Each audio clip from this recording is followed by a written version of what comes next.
Hello,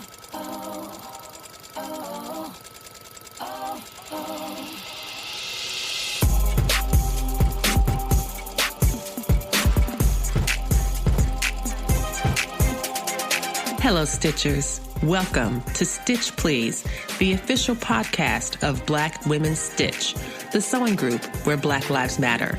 I'm your host, Lisa Woolfork.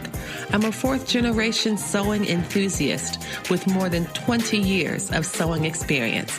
I am looking forward to today's conversation, so sit back, relax, and get ready to get your stitch together.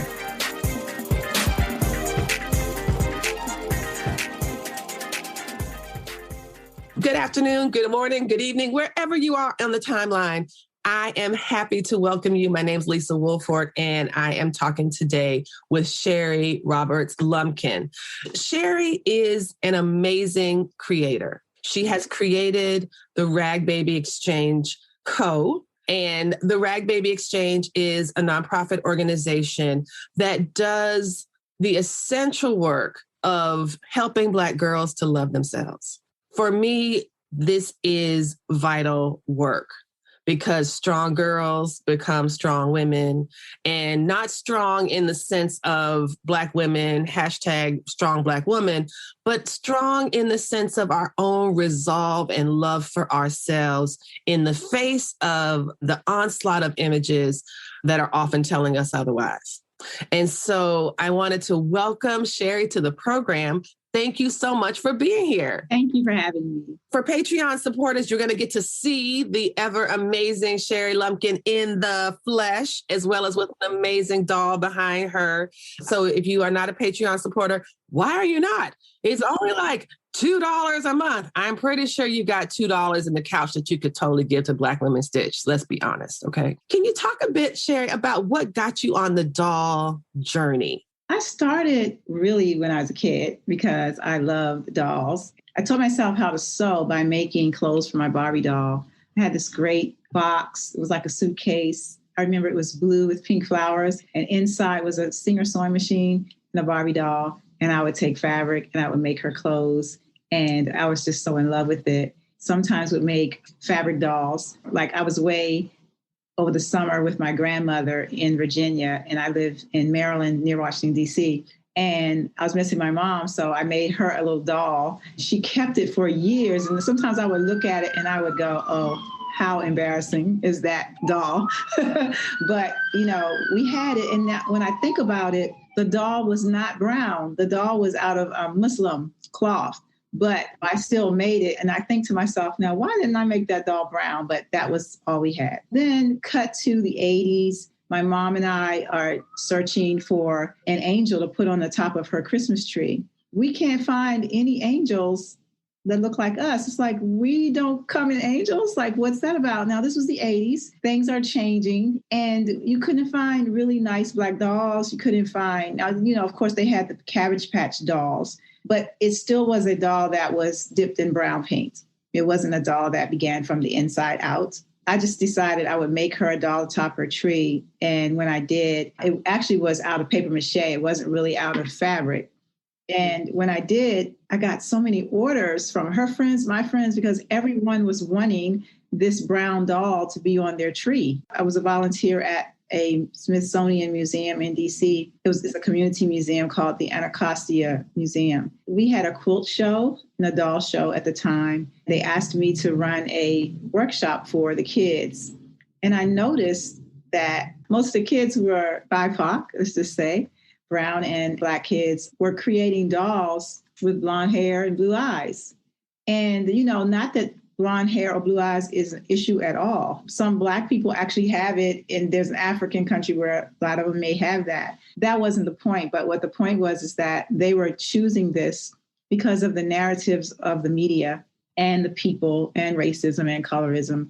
And I would talk to them and I would say, oh, I love the beads in your hair. Can I make this doll look like you? Can I make her dress like yours? Can I help you to create a doll that looked like you? And it was boys and girls. And what I noticed is that when I helped them create the doll, because they were apprehensive at first, but when I helped them create it to look similar to them, because, you know, it's abstract, kind of fell in love with this thing. And when they were like holding it, they were just like giggling. And I said to myself, wow, there's something there. I need to research how this affects self-esteem. Of course, we already knew about the Clark study with Kenneth and Mamie Clark. And so I looked back at that and I started researching what it is to have self-esteem and self-worth and how does it affect you and your growth and how do you get it. Over the years, I just added what I thought really made sense to become a more healing workshop. You said something really beautiful when you were talking about the decorating your Christmas tree. Now, for those of us who celebrate Christmas, and when you have the tree in the house, the tree itself is a symbol. The tree stays up for a long time. The tree is a reminder of the joy of family and bringing together traditions and gifts. And you might hang an ornament on a tree that you've had for generations. Like, it's celebratory. And it's ceremonial. Sis, when you said, we don't come an angel, that is the key. If we cannot find an angel that looks like us, why are we going to put someone who doesn't look like us at the pinnacle of this important celebration? So like when we put the angel on our tree, for many people, at least for myself, you put it on the top and that's the start of the season, right? It's like, okay, it's here. Christmas is here. The tree is done. We're ready. The angel is here. She is looking over us. She is watching out for us. And to have it be brown, just like everybody else in the house, as opposed to not, like if we are not allowed to see ourselves reflected in the most intimate, private moments of our lives and our family lives, what does that mean for us? And I think it does indeed go directly to self-esteem. There was a quote from a Black theologian who said, a people who worship a God who does not look like them are doomed. I just thought that was such a staggering to think about, right? Because this is something that Black folks are apparently expected to worship a white Jesus. White people don't worship a Black Jesus, but, so like that was interesting. And then another quote I've been thinking a lot about in my mind that relates to your project as well from Malcolm X. And he says, only a fool allows his enemy to educate his children. And you can see the effects of that in one of the workshops that you did. I want to talk a little bit about the one that was from 2018 when you were featured as part of some action support network program as part of a TV station. Can you tell us a bit about that? That it was a really beautiful story. So that workshop was done in an area that is considered an impact area that, where people may need more services or help, not necessarily poor, but an area that just needs more uplift and all kinds of things given to it because it's pretty much raw. And the community center let me do a workshop there. I did it for free because I really wanted to help the girls. They were so beautiful and sweet. It was Black and brown kids there. And we did the workshop. And one of the ways that I do the workshop, one of the steps to this workshop is releasing negative self-talk and replacing it with positive affirmation.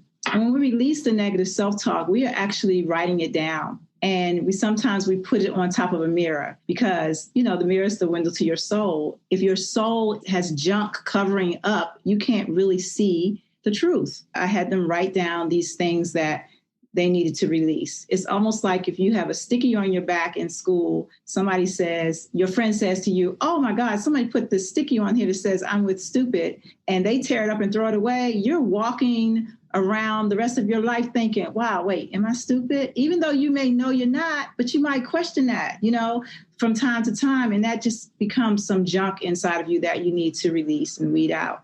And so the exercise of writing it down to release it is amazing because they wrote things like, I wish I wasn't fat. I wish my skin wasn't so dark. One little girl is saying, I wish I was smarter. Why am I not smarter? Another one may have said something about her hair not being straight. It's like incredible that you are 8 years old and you have these thoughts. I think they were 8 to 11. And you're 8 years old and you're saying, I wish I wasn't fat and why isn't my skin lighter?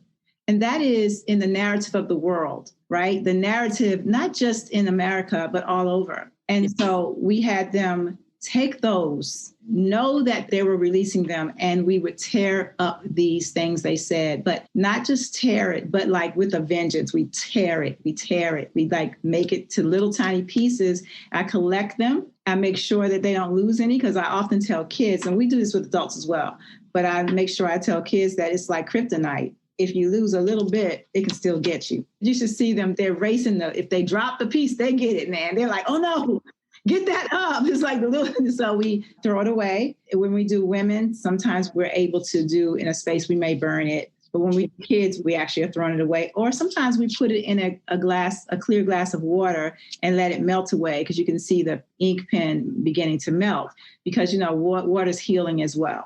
And then we rewrite those things that we said into an affirmation. And we make sure we use the term or the phrase, I am. And talking about, spirituality, this is not a religious or spiritual class, but the idea that the term I am is divine. Using a negative term after the words I am creates it, because it creates what you're saying. I am fat. You become what you begin to believe.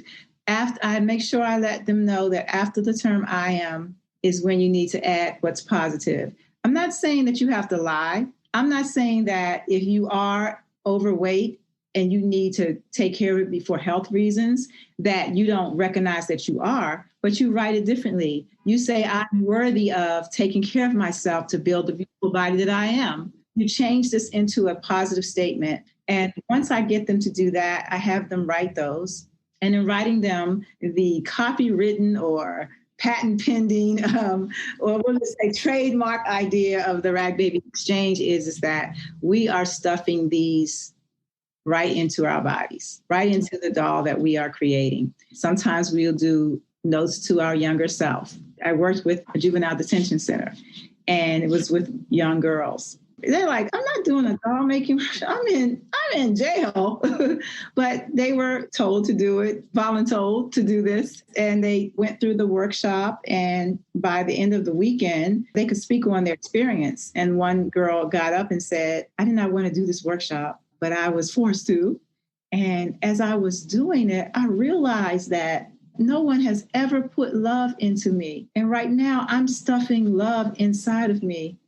I have a daughter who was created in rape, but I kept her, and I want to make sure that I put love inside of her. So I felt like that is where I get my inspiration to continue, because I knew they weren't going to say anything about my workshop, because I was just like, let me sit over here and eat my snacks, because they were saying great things, because they had people who were doing poetry and people they were just all like the tough love and the get it done. And mine was the sweetness, But when she said that, I almost choked on my food. I was like, tears running down my eyes, it just was like, and then people clapped, and it was like, wow, there's impact. There is absolute impact. And I love the question that you start with when you ask the girls at the community center, and I'm not sure you did this at the detention center as well, that what does your inner doll look like?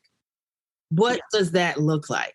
I am going to ask you to build what your inner doll looks like. What does that question open up for you as an artist and as a teacher working with girls in this capacity? You're listening to the Stitch Please podcast, and I'm speaking today with Sherry Roberts-Lumpkin about her fantastic project, the Ragbaby Exchange.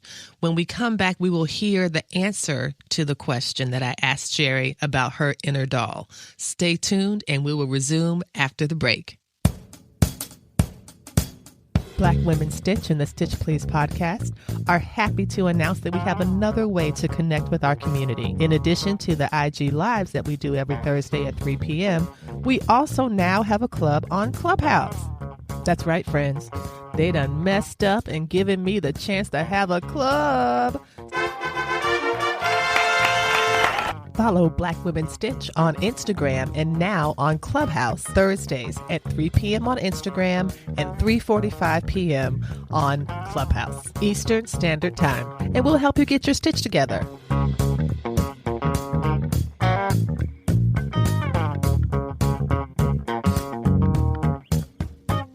Welcome back, everyone. Thank you for joining us. We are continuing our amazing conversation with Sherry Roberts-Lumpkin, and we're going to find out a bit now about what her inner doll looks like. My mother is beautiful. I mean, I know everyone can say that about their mom, and my mom is darker than me. And as a kid, she was told so many unkind things about her color, just like so insensitive. And then I remember her, whenever she would buy a Santa Claus or something, she would paint it brown. I remember thinking to myself, she's working on what's inside of her.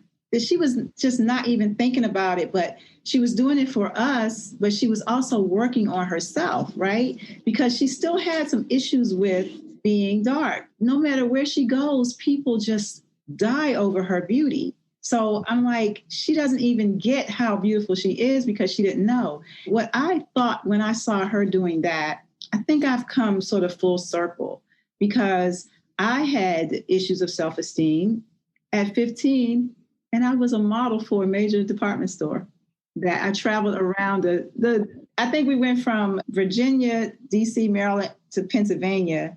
I was hired as a model and I still didn't know. It's like I wanted to do this, but I mean, it helped me build a little self-esteem, but I still didn't know that I had.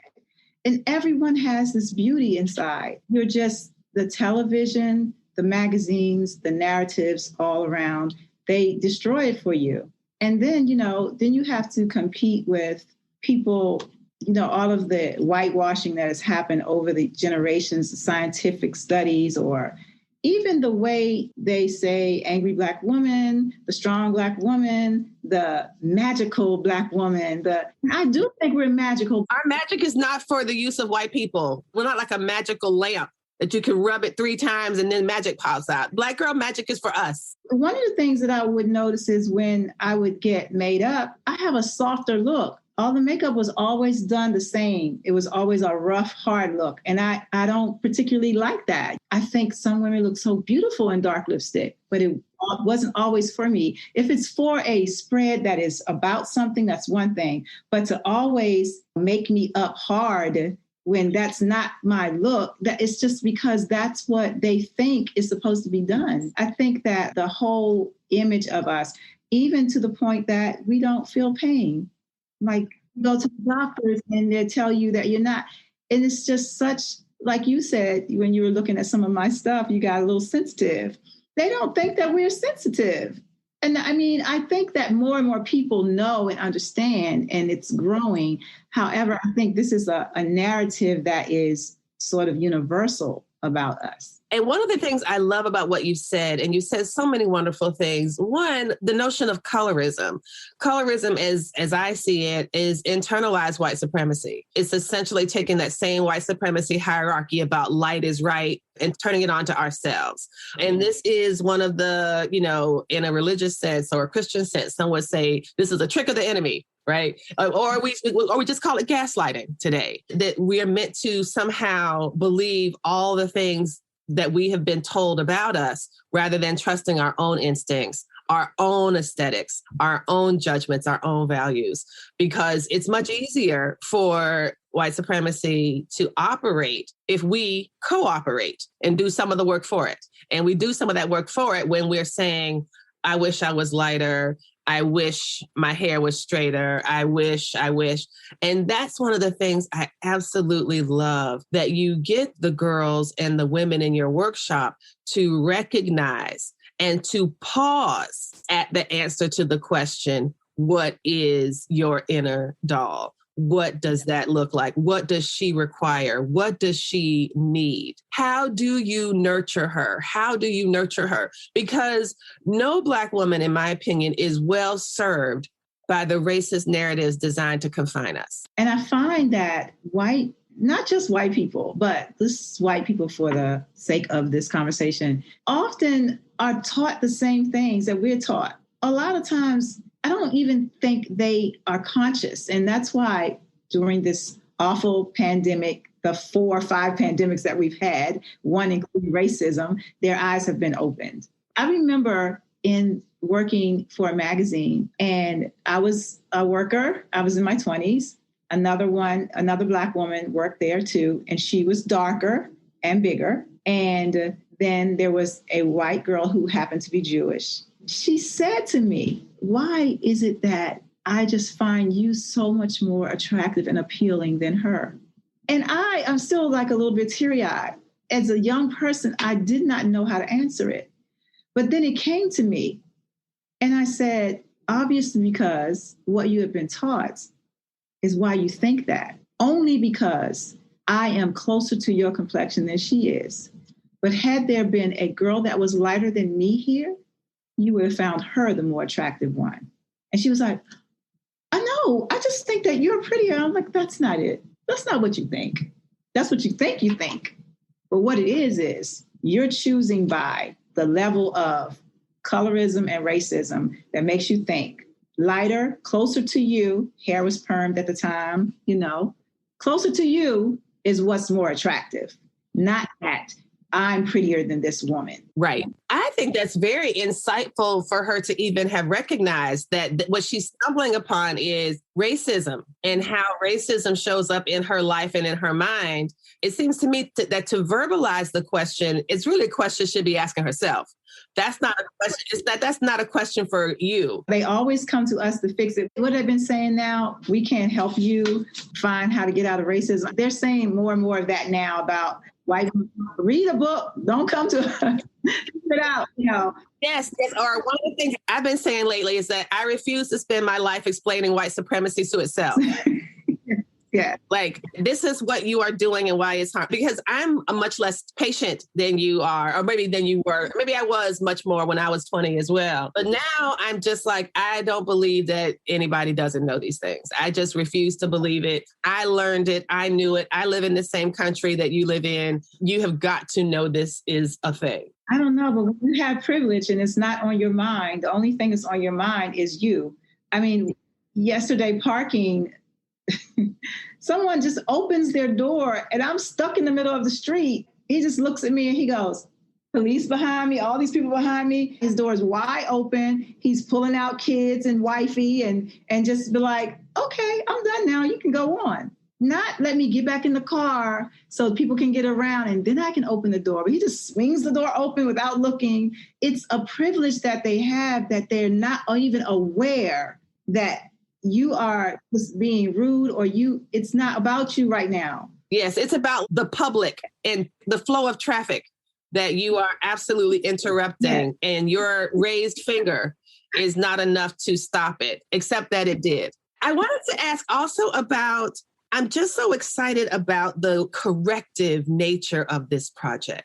That it is correcting so many things that have been distorted. It's correcting so many untruths. It's correcting so many of these things and in really intimate and personal ways for the Black women and girls and femmes who take your workshop. I really love to see that transformative process. And it's the beginning of a door because once the door is open just a little bit and someone can say, I realize no one has poured love into me, or I realize that I am deliberately and fearfully and wonderfully made, that I have this, and who is being served by me thinking small. I love that idea of somehow recalibrating Black women and girls' love of themselves through the work that you are guiding them to create. And that is something that I think is so worthy of recognition and celebration. The way that you are bringing life and light into this process.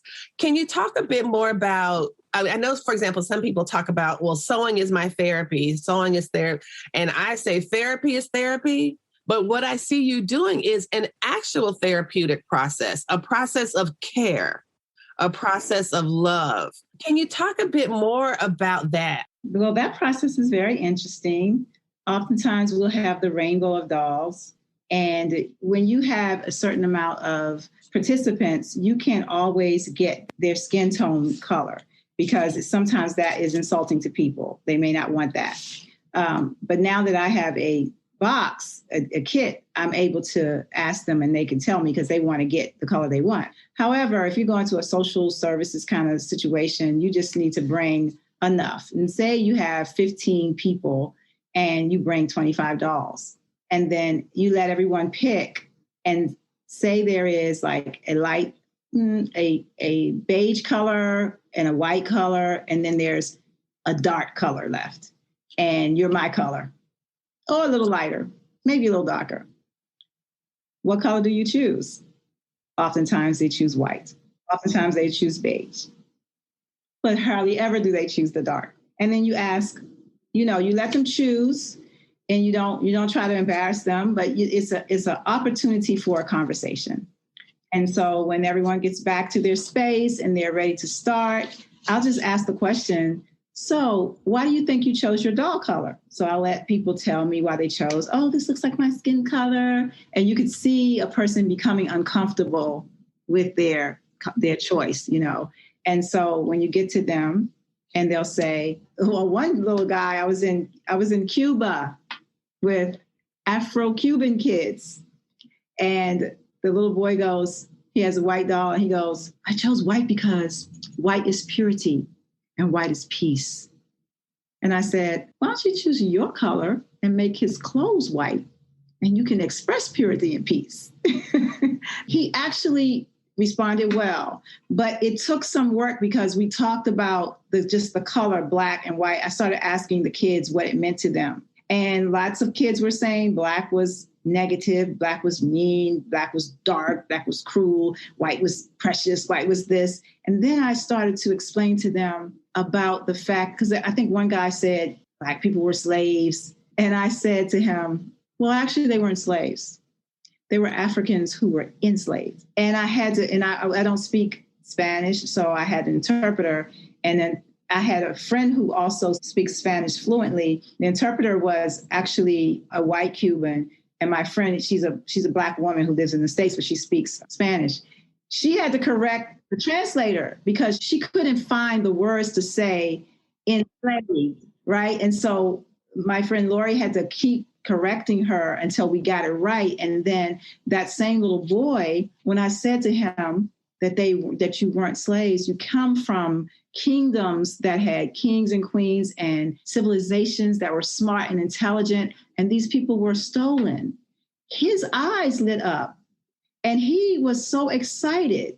And at the end of the workshop, he said, I had never known that I come from descendants of kings. I'm so excited. I've never done anything like this. And so these are kinds of things people just aren't taught, they aren't taught their heritage. We don't know our heritage. We don't know our lineage. We don't know these things. But the idea that you could have just been an African in the tribe, but you had a king somewhere. And again, the work that you're doing is corrective and healing because of the way that anti-Blackness works globally is to ascribe all sorts of negative meanings to Blackness and to Black people and to dark skin, and which I find one of the amazing tricks of white supremacy is that rather than this is to turn slavery into Black people's shame. Slavery is not Black people's shame. Slavery is white people's shame. They're not ashamed. They raise statues to enslavers. They name universities after enslavers. These people are the ones that enslaved and tortured and raped and abused for generations. And yet they get to be proud of their heritage and all the money that they extracted by raping and robbing and stealing and violating us. And we are left with not just the huge wealth gap and income gap, we're also left with this shame that somehow this was done to us. Generational trauma. This is one of the things, and it's in our bodies. And these are one of the things that we work on with the doll as well. We have a moment of finding, just taking the time to find where the pain is and maybe making a stitch where that pain was, and then blessing it with a flower or a heart in its place, because generational trauma is real. I tell you, one of the things that I had a workshop at a camp. In the morning time, we would have a conversation with the boys and the girls. After the conversation, then the boys would go off and do a workshop, then the girls would do my workshop. This was just for 1 week of the camp. The camp went longer. And so when we got further into building the doll, one of the little boys said to a girl, that doll's not cute. You look like an African and you bald-headed. This is what he's saying to her. And, I could see she was fussing back at him, but I could see her pain. And I just said, wait, let's just stop this right here. Let's talk. First of all, to the girl, I said to her, if somebody says that you look like an African, why is that an insult? And she just looked at me and she's like, they're always telling, they tell you that you're Black and, that brown color is ugly. And you look like an ugly Black African because Africans are they're backwards and they this and they that. And I was like, who told you they were backwards? What color do you think Africans are? They're all like this ugly dark color. And I'm like, well, dark colors are not ugly first, but second, they come in all colors, just like we do in the United States. African is a whole lot of different countries. What country are you speaking of? I mean, I had to educate them. And then I said to him, why do you think Africans are ugly? And more important, why would you call her bald-headed? And he goes, because she don't have no hair. I was like, well, wait, we're not talking about her right now. Maybe it's a girl that has alopecia. Maybe it's a girl who wants her hair cut really short. Maybe it's a girl whose hair won't grow. And then I said, do you laugh at girls that wear extensions? Yeah, because that's stupid. So you don't like bald-headed girls, but you don't like girls who try to make their hair long like you like. Why not? And he was like, I said, they're only trying to please, unfortunately, you. And you're a kid. So imagine an adult, what she may be going through. And so he's looking at me, he's so confused. And I said, the thing is that when you see hair short in Africa, it's really done on purpose. It started with the colonizers because they didn't want them to come to school with their hair out. They had to cut their hair short. In the United States, they had to wear a rag on their head because they didn't want to see their hair. They had to cover up their hair. And his eyes are wide. I mean, I think he's 11. His eyes are so wide. And, he just was like taking it all in. So he looks at the girl and he says, I'm really sorry. I don't think you're ugly. This is what I always say. Those are the things. Your hair is short and you're dark, but I don't think you're ugly. Then at the end of the camp, at the end of the week, I'm packing up some of my products and stuff, putting it in my car, and he's helping me. It's more than one boy helping, but he's helping me too. And he stays at my car and he says, I will never call a girl bald-headed again. So I will never, ever think about that again because I have learned how beautiful they all are. And he was 11. If you can change that at 11, imagine the man that he is becoming. Now, this was a few years ago. He's a teenager now. So I'm like, imagine that. That's he was taught to because they think that the pictures that you see, I mean, it's getting better, but there's always been this thing about Africa. If you see something beautiful about Africa, it's the land and it's the animals. And you see white people in these white outfits with, hats, and they're walking through. And it's beautiful. When you see Africans, they are, dancing. They do dance and they do have rituals, but this is not their life. They have whole cities that they've created. And Africa is not a country. Different countries, a continent of Africa, it's different places. What you're being told is not the truth. One thing about if you see a movie like Tarzan, it's like, really, how could it be? Really, how could that possibly be that a white man can talk to the animals and all of these Black men around him, they don't know how? Like, it's just like, it's so ridiculous. It is violence. And to market these ideas to children and to reproduce these colonial narratives that always try to get folks to sympathize with the oppressor. And that's what's in that insult of you look like an African, you look Black, Black kids call it Black kids, Black as me, Black as you, with mamas as Black as me, as Black as you, calling somebody Black as an insult. African as an insult. It's appalling. And it just shows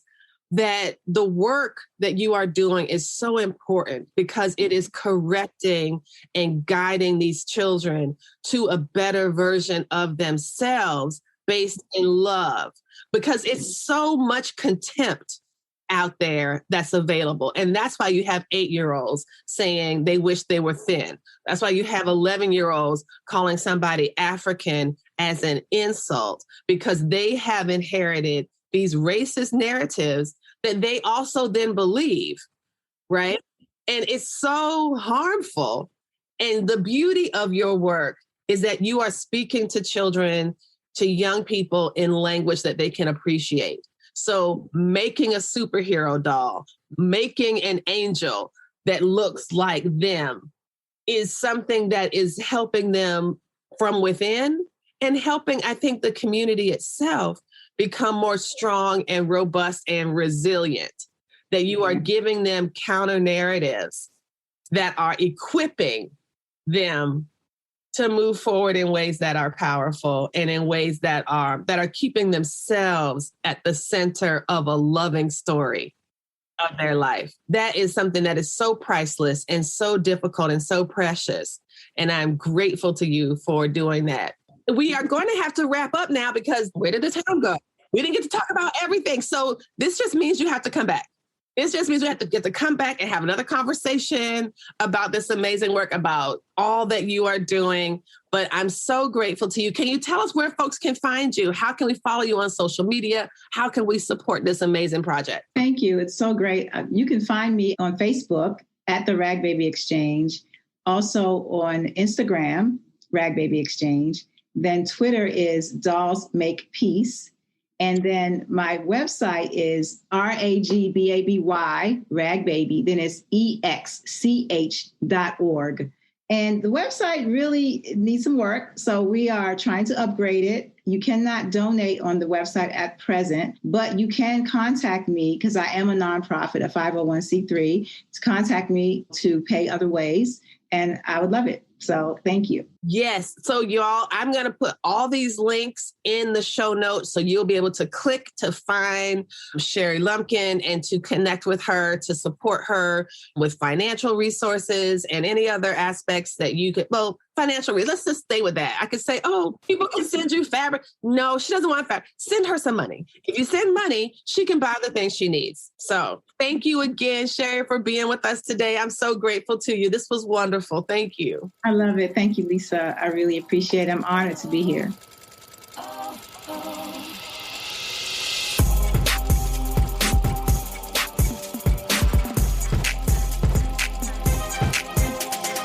You've been listening to the Stitch Please podcast, the official podcast of Black Women Stitch, the sewing group where Black Lives Matter. We appreciate you supporting us by listening to the podcast. If you'd like to reach out to us with questions, you can contact us at blackwomensstitch@gmail.com.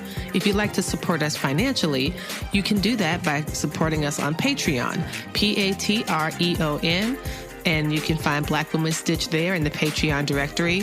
And for as little as $2 a month, you can help support the project with things like editing, transcripts, and other things to strengthen the podcast. And finally, if financial support is not something you can do right now, you can really, really help the podcast by rating it and reviewing it anywhere you listen to podcasts that allows you to review them. So I know that not all podcast directories or services allow for reviews, but for those who do, for those that have like a star rating or just ask for a few comments, if you could share those comments and say nice things about us at the Stitch Please podcast, that is incredibly helpful. Thank you so much. Come back next week and we'll help you get your stitch together.